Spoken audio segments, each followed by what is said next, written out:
Shalom.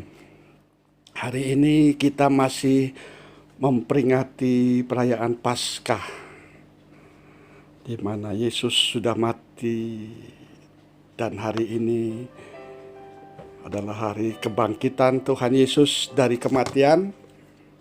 Saya tetap akan menyampaikan firman Tuhan mengenai aku hidup, kamu pun hidup. Kita akan membaca ayat-ayatnya kembali. Saya ulang di dalam Injil Yohanes pasal 14 ayat 18.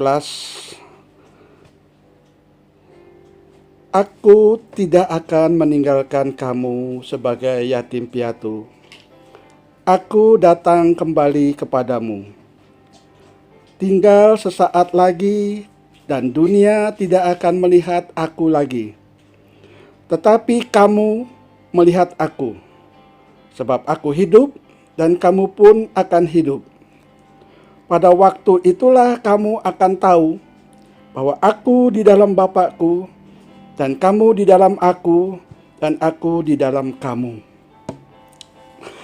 Yesus berbicara tentang kematiannya kepada murid-muridnya, pengikut-pengikut Yesus. Bahkan sampai saat ini kita gereja Tuhan, orang-orang percaya sebagai umat ketebusan, Yesus berbicara mengenai Paskah, tentang kematian dan kebangkitannya. Maka Yesus sudah berkata, dan apa yang dikatakan oleh Tuhan, firman Tuhan itu tidak akan kembali dan tidak akan sia-sia dan akan menjadi kenyataan. Seperti dalam perjanjian lama, Allah mengaruniakan karunia Roh Kudus kepada orang-orang yang berkenan. Contohnya Ayub di dalam pasal 19 ayat 25 mengenai penebus. Si penebus itu pasti yang dimaksud penebus adalah Tuhan sendiri. Untuk menebus kehidupan manusia dari kebinasaan, dari kematian. Sehingga juga Nabi Yesaya di dalam Yesaya pasal 26 ayat 19 juga mengatakan tentang kehidupan atau kebangkitan. Kita bisa membaca itu.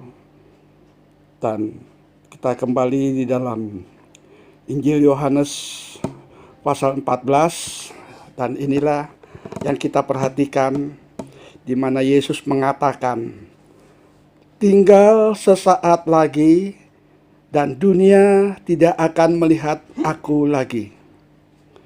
Memang dunia masih bisa melihat Yesus waktu dia menderita, sengsara, sampai mati di atas kayu salib. Mereka-mereka itu adalah orang dunia. Mereka-mereka itu adalah orang-orang kafir. Prajurit-prajurit Romawi, baik mereka juga yang mengkhianati Yesus, yang mendurhaka, bahkan imam-imam agama, ahli-ahli Taurat masih bisa melihat Yesus dalam keadaan sengsara, menderita, dianiaya, akan sampai mati di atas kayu salib. Tetapi saat Yesus bangkit dan mereka tidak bisa melihat pribadi Yesus yang hidup, itu sebabnya tinggal sesaat lagi dan dunia tidak akan melihat aku lagi. Mari kita lihat apa penyebabnya mereka dunia, orang-orang dunia, orang-orang kafir, orang-orang mendurhaka, orang-orang yang menganiaya. Di dalam suratan 1 Yohanes pasal 2, kita akan melihat dan membaca 1 Yohanes pasal 2 ayat 15 sampai 17. Janganlah kamu mengasihi dunia dan apa yang ada di dalamnya. Jika orang mengasihi dunia, maka kasih akan Bapa tidak akan ada di dalam orang itu. Sebab semua yang ada di dalam dunia, yaitu keinginan daging dan keinginan mata, serta keangkuhan hidup, bukanlah berasal dan dari Bapa, melainkan dunia. Dan dunia ini sedang lenyap dengan keinginannya, tetapi orang-orang yang melakukan kehendak Allah hidup selama-lamanya. Ini yang dikatakan oleh firman Tuhan. Orang dunia, Yesus sudah mengatakan sebelum dia mati di atas kayu salib, sebelum dia bangkit, Yesus sudah mengatakan, dunia tidak akan melihat aku lagi. Tetapi orang-orang percaya, orang-orang yang sudah diselamatkan, orang-orang beriman, orang-orang milik Yesus yang sampai saat ini dia setia tekun beribadah kepada Allah. Dan dia yang diberkati, orang-orang yang diberkati oleh Tuhan Yesus teguh di dalam iman, maka dikatakan itulah orang-orang yang tidak hidup lagi di dalam dosa. Sebab tadi katakan mereka yang semua yang ada di dalam dunia hidup dalam perbuatan-perbuatan dosa, keinginan daging, keinginan mata. Keinginan daging itu hawa nafsu, perbuatan dosa, keinginan mata, hawa nafsu, keangkuhan hidup, sombong, itu bukan berasal dari Bapa, melainkan dari dunia. Nah, orang-orang itulah yang dikatakan oleh Yesus tidak akan melihat aku lagi. Tetapi kamu melihat aku sebab aku hidup dan kamu pun akan hidup. Mari kita dengar apa yang dikatakan oleh firman Tuhan di dalam 1 Korintus pasal 15. 1 Korintus pasal 15 ayat 16 sampai ayat 20. Sebab jika benar orang mati tidak dibangkitkan, maka Kristus juga tidak dibangkitkan. Dan jika Kristus tidak dibangkitkan, maka ia sia-sialah kepercayaan kamu dan kamu masih hidup di dalam dosamu. Demikianlah binasa juga orang-orang yang mati dalam Kristus. Jikalau kita hanya dalam hidup ini saja menaruh pengharapan pada Kristus yang mati, maka kita adalah orang-orang yang paling malang dari segala manusia. Tetapi yang benar ialah bahwa Kristus telah dibangkitkan dari antara orang mati. Dan inilah yang dikatakan oleh firman Tuhan, ya, di mana kita akan mendengar, melihat dari firman Tuhan tentang kebangkitan Yesus. Yesus yang sudah mati untuk mengalahkan maut. Sebab firman Tuhan katakan musuh yang terakhir yang dibinasakan ialah maut. Sebab dosa itulah yang membawa kebinasaan manusia. Manusia yang masih hidup di dalam dosa. Dan untuk manusia itu hidup tidak binasa, maka Yesus harus berkorban. Yesus harus mati di atas kayu salib. Tetapi Allah membangkitkan dia. Dan ini kita akan lihat tentang kebangkitan Yesus Kristus di dalam Roma pasal 8. Ya, kita akan melihat, baca Roma pasal 8 ayat 10. Tetapi jika Kristus ada di dalam kamu, maka tubuh memang mati karena dosa. Tetapi roh adalah kehidupan oleh karena kebenaran. Dan jika roh dia, roh Allah yang telah membangkitkan Yesus dari antara orang mati, diam di dalam kamu, maka roh Allah yang telah membangkitkan Kristus Yesus dari antara orang mati akan menghidupkan juga tubuhmu yang fana itu oleh karenanya, oleh rohnya yang diam di dalam kamu. Nah, ayat 13. Sebab jika kamu hidup menurut daging, kamu akan mati. Tetapi jika oleh roh kamu mematikan perbuatan-perbuatan tubuhmu, kamu akan hidup. Itulah firman Tuhan berbicara mengenai kebangkitan Yesus Yang membangkitkan Yesus adalah Roh Allah. Roh Allah adalah roh kuasa yang membangkitkan Yesus. Sebab itu Yesus sudah berkata, "Aku hidup, kamu pun hidup." Dan jika kamu hidup di dalam Roh Allah. Tetapi roh adalah kehidupan oleh karena kebenaran. Kita menerima Roh Allah. Roh Allah sudah diam di dalam kita karena firman Allah berkata, "Tak kala kamu percaya akan firman Tuhan, maka roh itu sudah memeteraikan di dalam hatimu." Jadi waktu saat kita percaya, kita menjadi orang beriman. Iman datang dari mendengar firman Tuhan.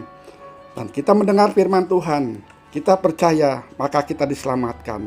Dan kita sudah menerima keselamatan, maka roh Allah ini yang bekerja untuk menghidupkan kita seperti Yesus ya, yang dibangkitkan oleh Roh Allah. Dan jika Roh Allah yang telah membangkitkan Yesus dari antara orang mati diam di dalam kamu, maka Roh Allah yang telah membangkitkan Kristus Yesus di antara orang mati akan menghidupkan juga tubuhmu yang fana itu oleh Roh-Nya yang diam di dalam kamu. Roh kebangkitan, kuasa kebangkitan. Saat Yesus dibangkitkan oleh Roh Allah, tidak ada lagi musuh, tidak ada lagi setan iblis yang bisa mencobai Yesus, yang tidak bisa lagi melawan Yesus, yang tidak bisa lagi ya menggoda. Atau begitupun jika roh kebangkitan ada di dalam kita, diberikan kepada kita, dan kalau kita juga memiliki Yesus yang hidup, Yesus mengatakan kamu akan hidup. Kalau kita, itu sebabnya kita jangan melepaskan apa yang Tuhan sudah percayakan, di mana Allah mengaruniakan rohnya, roh kebangkitan itu kepada kita.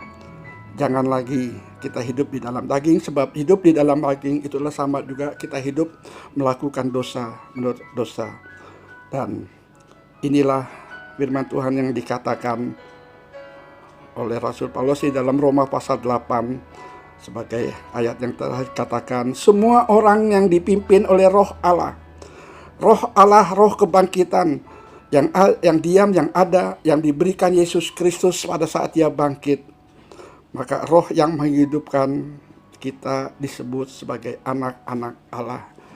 Bukan lagi ya anak-anak yang meninggalkan Allah, murtad, ya masih tetap hidup dalam dosa.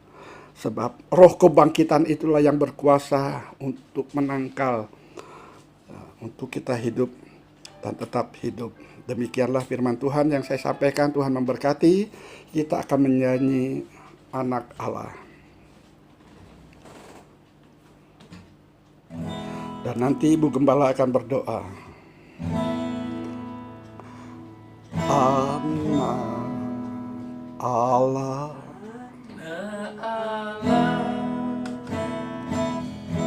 Yesus namanya, menyembuhkan, memulihkan,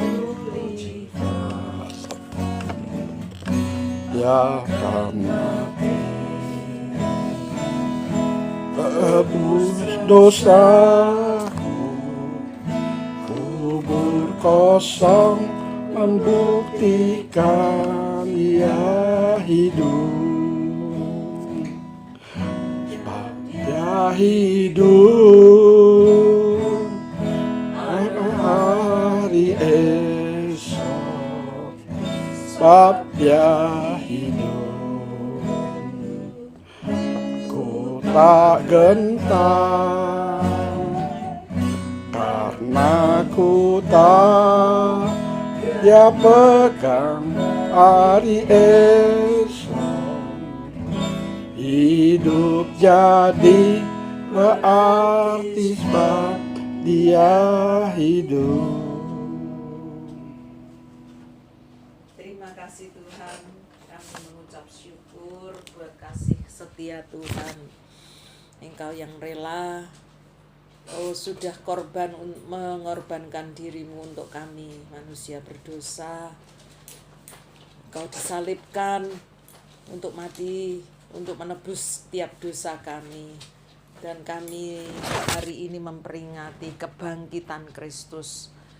Oh, kemenangan Kau atas maut itu Tuhan.